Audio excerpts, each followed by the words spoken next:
السلام عليكم ورحمة الله وبركاته. إن الحمد لله نحمده ونستعينه ونستغفره ونعوذ بالله من شرور أنفسنا ومن سيئات أعمالنا. من يهده الله فلا مضل له ومن يضلله فلا هادي له، وأشهد أن لا إله إلا الله وحده لا شريك له، وأشهد أن محمدًا عبده ورسوله. أما بعد، فإن خير الحديث كتاب الله، وخير الهدي هدي محمد صلى الله عليه وسلم، وشر الأمور محدثاتها، وكل محدثة بدعة، وكل بدعة ضلالة، وكل ضلالة في النار. أعوذ بالله السميع العليم من الشيطان الرجيم. بسم الله الرحمن الرحيم. يا أيها الذين آمنوا اتقوا الله حق تقاته ولا تموتن إلا وأنتم مسلمون. يا أيها الناس اتقوا ربكم الذي خلقكم من نفس واحدة وخلق منها زوجها وبث منهما رجالا كثيرا ونساء، واتقوا الله الذي تساءلون به والأرحام، إن الله كان عليكم رقيبا. يا أيها الذين آمنوا اتقوا الله وقولوا قولا سديدا يصلح لكم أعمالكم ويغفر لكم ذنوبكم، ومن يطع الله ورسوله فقد فاز فوزا عظيما. وقال الله تعالى في موضع آخر: فبما رحمة من الله لنت لهم ولو كنت فظا غليظ القلب لانفضوا من حولك.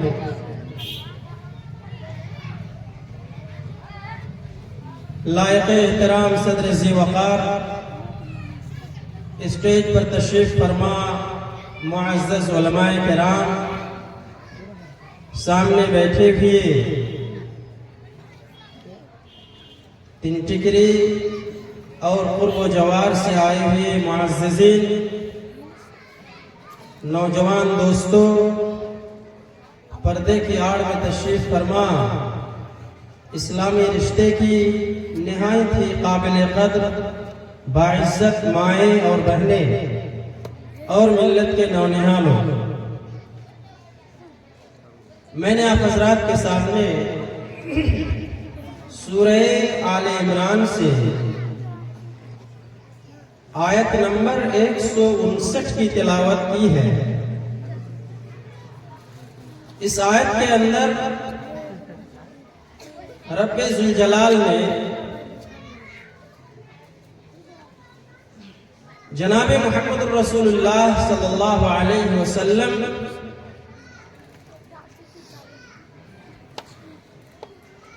کو اور آپ کے حوالے سے آپ کی پوری امت کو عمومی طور پر ایک عظیم پیغام دیا ہے، اور وہ پیغام ایک ایمان والے انسان کے درمیان اندر ہر حال میں نبی کے واسطے سے اللہ تعالی دینا چاہا، چونکہ ایک انسان ایمان سے بہرمند ہونے کے باوجود اگر وہ اس صفت سے خالی ہو تو یہ سوچ لینا چاہیے کہ اس کے اندر ایمان کامل نہیں ہے، اور وہ اہم صفت ہے کہ ہمارے اندر جہاں تمام طرح کی خصوصیات پائی جائیں، اس میں ایک اہم صفت ایک ایمان والے کی جو ہونی چاہیے وہ یہ ہے نرمی ہمارے اندر پائی جائے۔ نرمی آپ کے گفتار میں، نرمی آپ کے کردار میں، نرمی آپ کے لب و لہجے میں، نرمی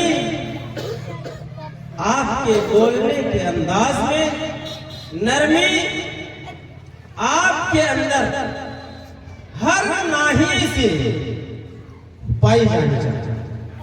آپ دیکھیں جناب محمد رسول اللہ صلی اللہ علیہ وسلم آپ گفتار میں بھی نرم تھے، کردار کے بھی نرم تھے، سخن میں بھی نرم تھے، آپ چال ڈھال میں بھی نرم تھے، آپ طبیعت کے طور پر بھی نرم تھے، مزاج کے اعتبار سے بھی نرم تھے، لہجے کے اعتبار سے بھی نرم تھے، گفتگو کے اعتبار سے بھی نرم تھے۔ پیارے مصطفیٰ صلی اللہ علیہ وسلم کی نرمی کون سی ایسی صفت، کون سا ایسا آپ کی زندگی کا گوشہ ہے جہاں آپ صلی اللہ علیہ وسلم کے اندر نرمی نہ پائی جاتی ہے؟ آپ جانتے ہیں جناب محمد رسول اللہ صلی اللہ علیہ وسلم کے زمانے میں ایک دیہاتی آدمی مسجد میں آتا ہے، جبکہ وہ خود ایمان والا، نماز پڑھنے والا،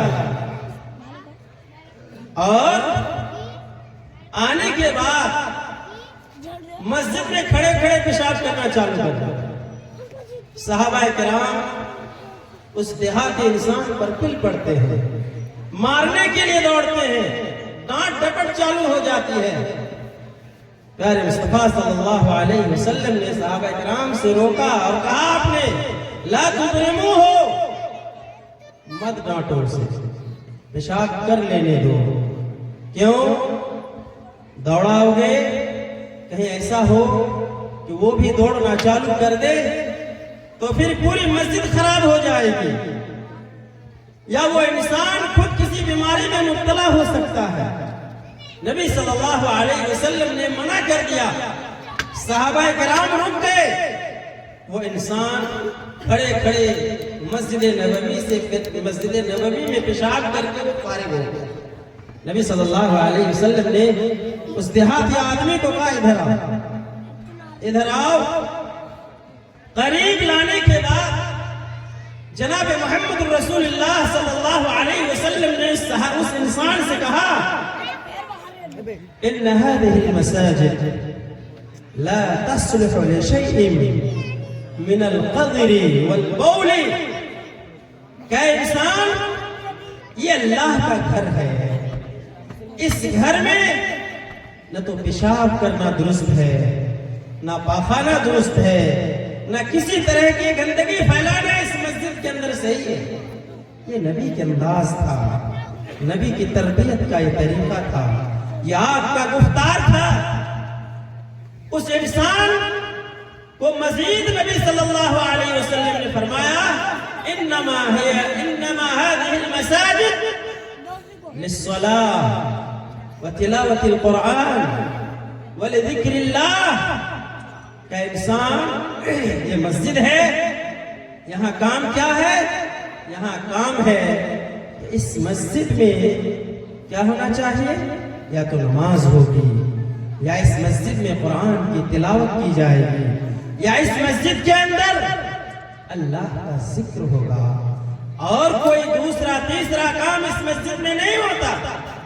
یہ نبی کا انداز تھا، یہ نبی کا لہجہ تھا، یہ نبی کی گفتگو کا طریقہ تھا، یہ آپ کی تربیت کا نتیجہ تھا کہ وہ انسان نماز میں جا کے کھڑا ہوا، نماز پڑھنے کے بعد اس کی زبان سے بے ساختہ یہ دعا نکلی، کیا کہا اس نے؟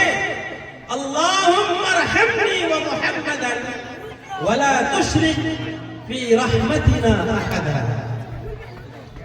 نبی صلی اللہ علیہ وسلم کی شفقت کی بنیاد پر، نبی صلی اللہ علیہ وسلم کی نرمی کی بنیاد پر اس انسان نے کہا کہ اللہ رب العالمین تو میرے اوپر اور محمد کے اوپر رحم فرما، اور اپنی اس رحمت میں کسی دوسرے کو شریک نہ کر۔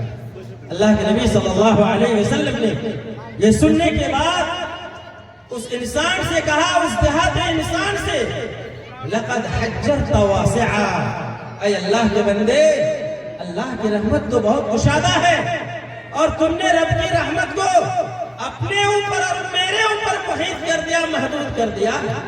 یہ صحیح نہیں ہے. یہ اللہ کی رحمت بڑی کشادہ ہے, اسے کشادہ ہی رہنے دو. نبی صلی اللہ علیہ وسلم کا جو تربیت کا طریقہ تھا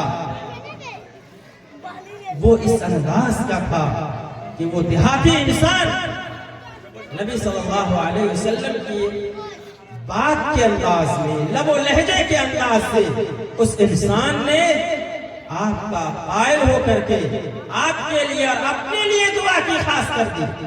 جبکہ نبی صلی اللہ علیہ وسلم نے اس کی بھی تعلیم دے دی, اس پر بھی تربیت یہ کر دی کہ تم نے رب کی وسیع نعمت کو, وسیع رحمت کو محیط کر دیا ہم دونوں کے اوپر, جبکہ اللہ رب العالمین کی رحمت بہت وسیع ہے.